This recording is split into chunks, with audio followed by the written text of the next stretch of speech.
It all started when I stumbled upon a peculiar wiki page late one night. The page was called Spinpasta Wiki. I'd been searching for obscure horror communities to get inspiration for my own stories. Spinpasta Wiki wasn't a typical site. It didn't advertise itself as scary or even bizarre. In fact, its tagline was innocuous. Stories that spin the world. The layout of the site was plain, like an old GeoCities page, with a white background and dull blue hyperlinks. The stories listed seemed to be knockoffs of famous creepypastas. Ben found, instead of Ben drowned, the screaming painting, instead of the crying boy. But the twist was they were absurdly silly, almost laughable. Most were written poorly, riddled with typos and illogical plots. It was like the authors weren't even trying. But as I clicked deeper into the site, something changed. One story caught my attention. It was called The Story That Writes You.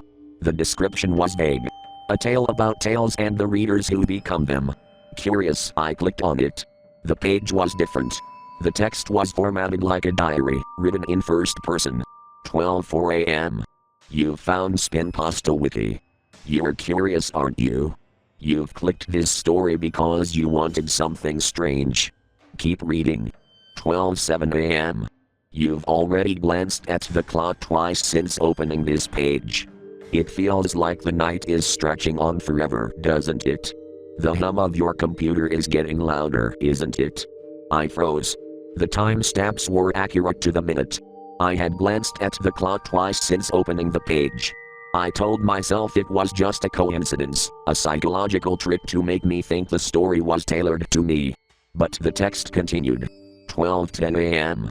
You're starting to feel uneasy. Don't worry, that's normal. It's how the story begins to write you. I slammed my laptop shut. I didn't even want to scroll further. But curiosity gnawed at me like a rat in the walls. I opened it again. The page had changed. Now the text seemed to address me directly. Welcome back, my name. It used my real name. I hadn't entered it anywhere on the site. My stomach sank. I hovered over the X to close the browser, but I couldn't bring myself to click it. Don't leave yet, the story isn't finished. Turn around. The words sent chills down my spine.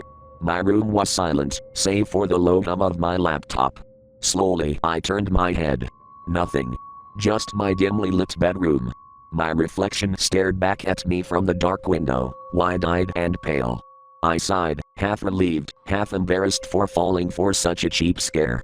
But when I turned back to the screen, my reflection lingered in the corner of my eye. It wasn't copying me anymore.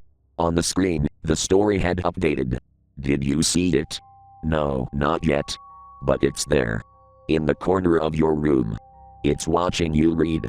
I whipped around again, scanning every shadow, every corner of the room. Nothing. Then I noticed my reflection again. It wasn't in the window this time, it was on the laptop screen. But it wasn't mirroring me. It smiled. Not a normal smile, but an impossibly wide grin that split its face like a cracked mask. Its eyes were like empty holes. Slowly, the reflection reached a hand up and began tapping on the glass from the inside. Tap, tap, tap. The text updated again. Let me out. I slammed the laptop shut again and yanked the power cord. My heart pounded as I sat in the dark, listening to the silence. But the tapping continued. It wasn't coming from the laptop anymore.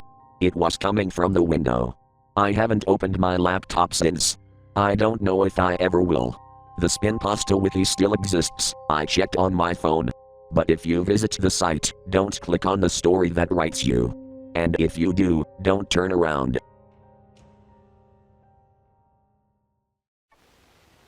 What the hell was that?